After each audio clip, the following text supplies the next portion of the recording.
You're watching WCSR-TV, ABC7, Digital 7.2. Join the conversation. Follow Cameron on Twitter.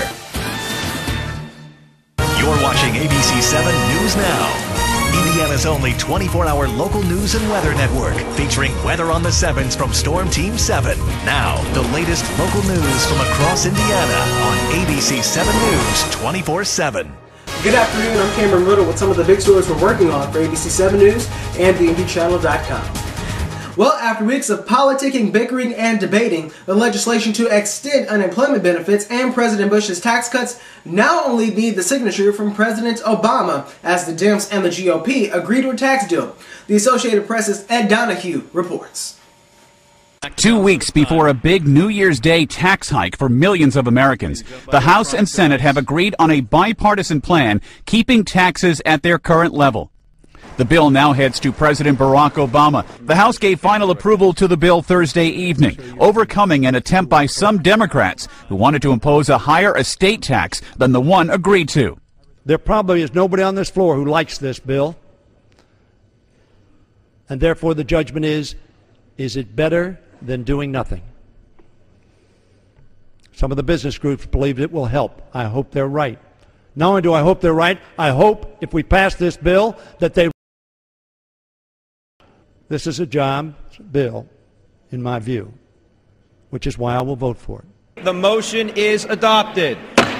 But despite getting 277 votes in favor of the plan, many on the House floor Thursday criticized the details. This tax deal is not perfect, and nearly all of us, myself included, disagree with certain elements of this bill. We do need to extend the current tax rates so that we can give some stability to this economy. But 2 years, analysts say, is not going to push businessmen to run out and fix the economy. This is a mistake. We can do much better for the economy. The package keeps taxes at their current levels for the next 2 years. It also includes tax breaks for college students, lower taxes on capital gains and dividends. Workers' Social Security taxes will also be cut by nearly a third, meaning someone who currently makes $50,000 would save $1,000. Unemployment benefits for the long-term unemployed were also extended. In the end, the entire cost of the bill, $858 billion, will be added to the deficit. Our responsibility fundamentally is to the American middle class, and one of the reasons they so fear this debt is because they know at the end of the day they will have to repay it. The Senate easily passed the bill earlier in the week. President Obama will sign the 2-year extension Friday, and it is expected to be a key issue in the 2012 presidential election. Ed Donahue, The Associated Press. One of the 5 men charged in connection with the 2008 killings of 2 women and 2 children was sentenced to 60 years in prison today. 24-year-old Zariam Coleman pleaded guilty to conspiracy to commit robbery and being a violent felon in possession of a firearm. Coleman helped plan a robbery along with 4 other men at a house in the 3200 block of Hovey Street in 2008, seeking marijuana and money that turns out was never there.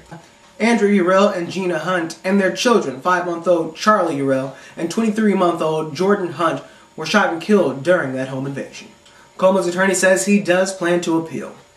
A Columbus East High School football star has been arrested and accused of burglary. 18-year-old Shane Henderson and a 17-year-old boy were arrested late Wednesday night in connection with a break-in at a local tire store.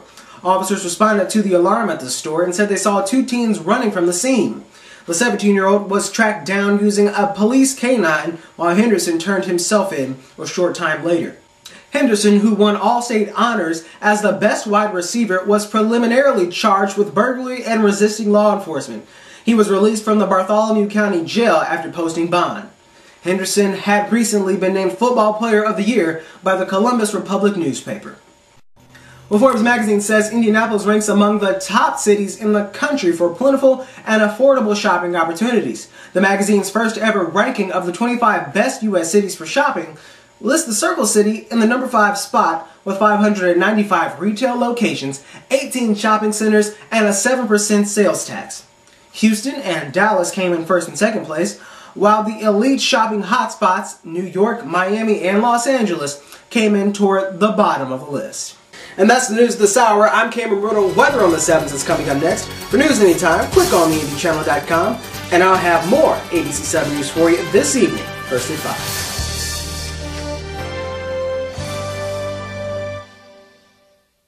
Join the conversation with Cameron Ridle on Facebook.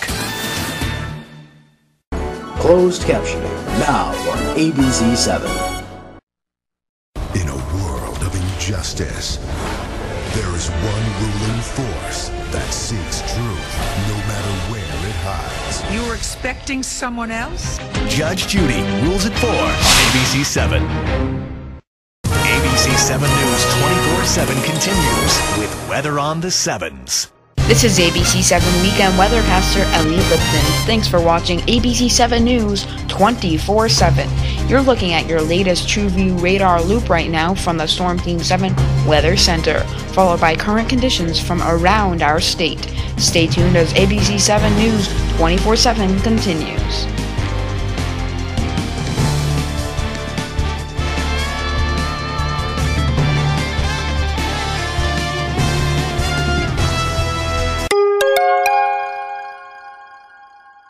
This season, Sports Extra has covered it all. The wins, the close matchups, Senior Cameron Casey was the big plays, and the long runs. Delivering reports that dig deeper and the moments you haven't seen. Sports Director Cameron Ridle on the scene, breaking the big news first and providing you with scores, highlights, and exclusive interviews you need to see. It's about bringing you stories that you'll only get from one source.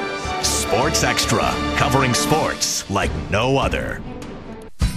Happy holidays from ABC7.